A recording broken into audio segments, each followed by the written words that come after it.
My name's Francis Mayer. This is the Renegade Report. I had no idea that we were about to go on if the priceless Jeff Evans hadn't have told me, because I took my IFB out. That's this thing. If you've ever wondered what this little Secret Service earpiece is, it's called They an probably IFB. thought it was some kind of a birth defect or something. No, they might have. Look, what's that booger in his ear? No, it's an IFB. It's just soft tubing, and it lets me hear what the producer, Chris, is saying if I turn it on.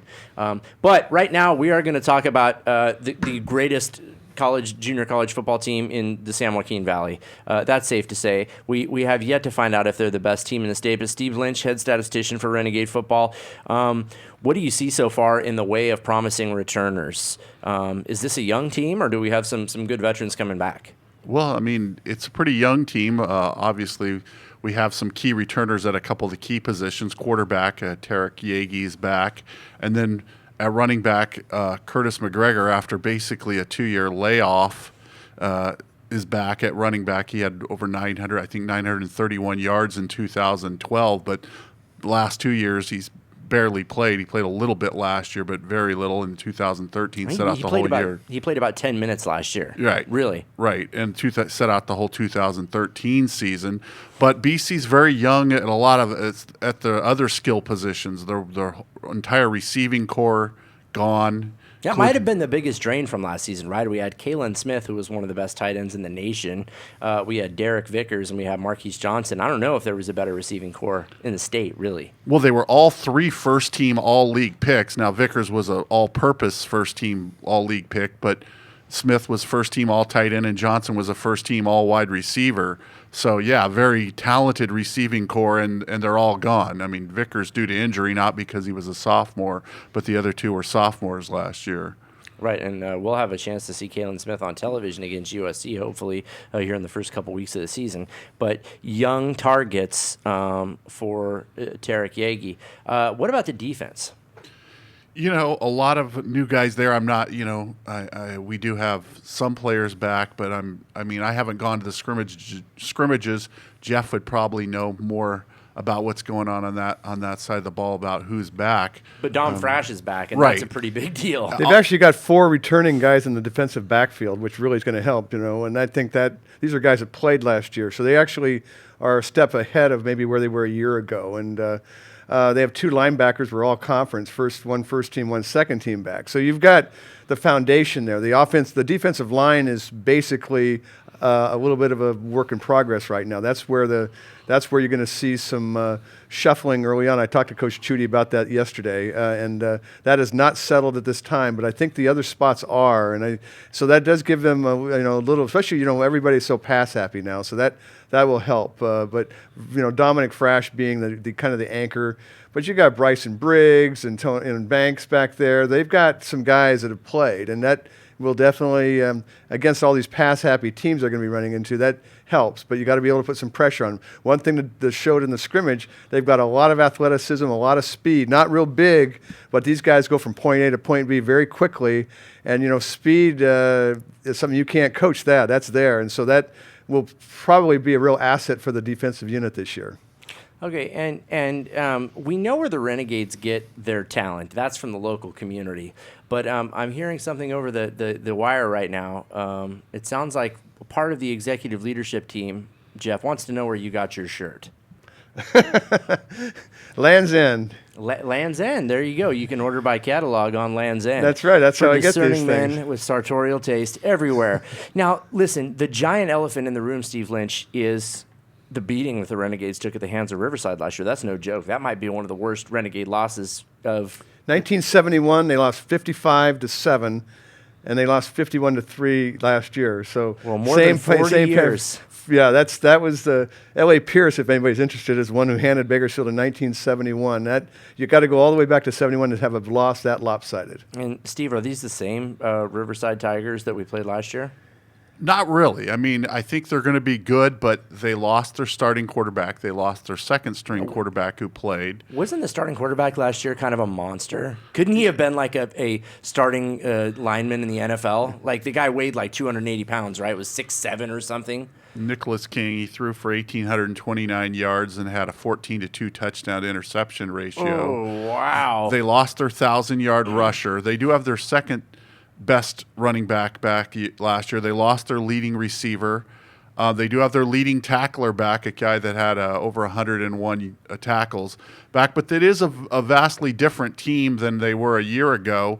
But, Tom Kraft always fields a really good team. I mean, the guy's won three state titles when he was at Palomar, and he's got a 50-7 record in the 5 years, that he's been at Riverside. So, just because, junior college, that's the nature of the business. You're going to lose a lot of guys. Sure, for sure. And the good coaches know how to, reload and get the team ready for the following year. Now, Jeff Evans, haters love to say that the Renegades go out of state like nobody else, but I'll tell you something. You put our roster next to Riverside's and you run your finger down the hometown column, Riverside imports more than the U.S. imports oil. Well, for crying out I loud. was just talking to Coach Chudy about this just a minute ago after he left the show here, and I said I go with every game, home and away. I go down the roster and I take a look at local or out of state versus in state. And last year, Bakersfield College had 8 out of state players last year. The roster right now has them listing with 9 out-of-state players this year. And last year, of the 8 they had last year, and I can't remember who the opponent was, they had one opponent last year that had fewer. Everybody else had more. Exactly. And you know what? And again, I always tweet this out. I'll tweet out, okay, out-of-state head count today, Bakersfield College 9 or 8 or whatever it'll be, and Long Beach, whatever, 25, Riverside 18, or whatever the case would be. And it's like, and then I get these tweets back, and I go, what are you trying to say? You're trying to make some from the fans of the other teams. They're like real defensive about it, and I got a kick out of it because it's like, well, all I'm doing is pointing out numbers, and then the other thing I'm going to do this year was I'm going to also look at the out of area in-state guys. Like for instance, Bakersfield College this year they have a kid from Hesperia on the team, and now that actually borders on the Bakersfield district. Okay, so but then they have then like last year, Kalen Smith, a great example. He's from Vallejo, up in the Bay Area. Not really that would be a guy who is from that area. But again, everybody else. I mean, Riverside has maybe a guy from San Francisco on it. They may have a few guys from Orange County, which is a lot far away from Riverside. So I don't know what the counts are. I haven't looked at the rosters, but I always do that before, and I'm going to be sending tweets out on that stuff because I think it's kind of it's a good comparison number, and I'm not trying to make anybody look bad or good. It's just showing up the numbers. Hey, Jeff, that's all you're doing is sharing the numbers, and people can come to their own conclusions after that. Bakersfield obviously has a tremendous, absolutely amazing legacy in the football. philosophy is, and they talked about this. Philosophy is we want local kids, and like sure. you call this the all-star team of Kern County. And you know what? It's going to be local kids. 90% of the roster is going to be local kids. You're going to get a few guys they're going to just show up because it's a successful program, and you're going to get a few guys that know Coach Chudy that will call him that say, hey, I've got a kid, would you be interested? And they can't make first contact the way the junior college rules work. Bakersfield College cannot call Tom, Dick, or Harry in North Carolina to get a kid, but Tom, Dick, and Harry in North Carolina can call Coach Chudy and say, hey, I've got a kid. Once they make that first contact back here, then all bets are off. And in theory, that's how Riverside, Mount Sac, another school that has a tremendous number of out-of-state kids. And again, no criticism. It's the way your philosophy, your program. At Bakersfield, the philosophy is local, local, local as much as possible.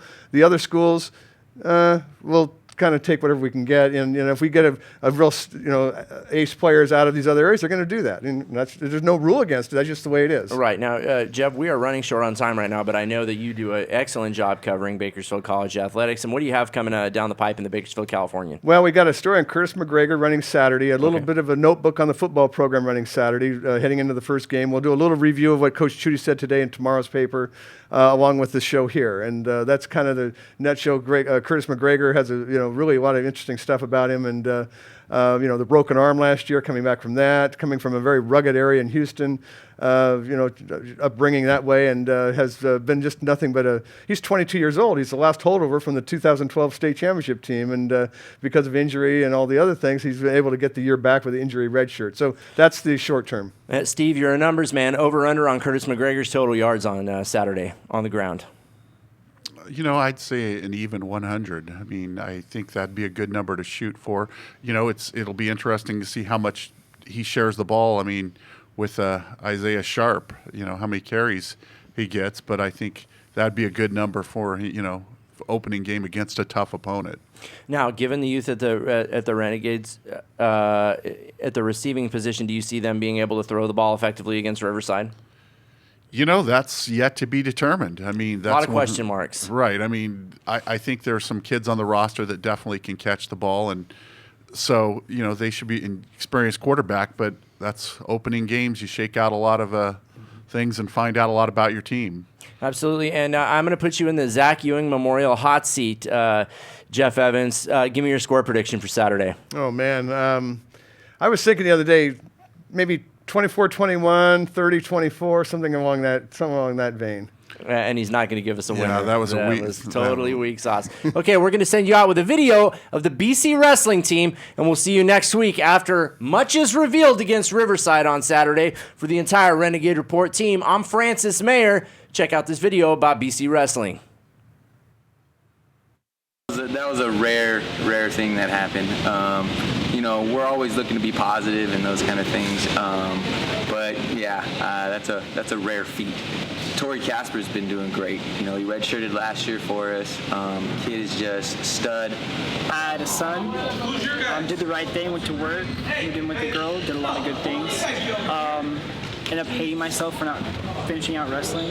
It's different. Wrestling's not like any other thing. You can't just go back to it. Your body can only handle so much fighting. He wrestled for us about 4 years ago. Had some tough things going on, didn't know whether he wanted to go to school or not, Came back last year, had to get some things organized and stuff like that, but just had an amazing year. Wrestled in 2 open tournaments where he saw some really, really good guys, D1 guys and stuff, and beat some All-Americans and beat some D1 guys. Definitely excited about Josh Davis. He's our heavyweight. Well, Josh is pretty dynamic. I think he is a lower weight trapped in a heavyweight's body. He's working with Coach Espejo and Coach Clark, who are both, state champions. Most times heavyweights are a little boring to watch, Josh is always pretty exciting. Can score from any position, and that's kind of the biggest thing, especially in heavyweights. I hope people can kind of realize the work ethic and the amount of just sheer talent that comes onto the wrestling mats and things like that. Wrestling's one of those things where it's a great dynamic where it's just you and another person, so you only can count on yourself. And you're the one that has to go out there and do it. Now, it's got a team setting where, guys are counting on you to come through and win and score points and stuff like that. But the basic thing of wrestling, which I love, is the amount of work you put into it, the skill setting, the education and the positions. That's what's going to take you far. And you're doing it for yourself. It is a selfish sport, but that's a good thing to us. You do have to be selfish in order to succeed in wrestling.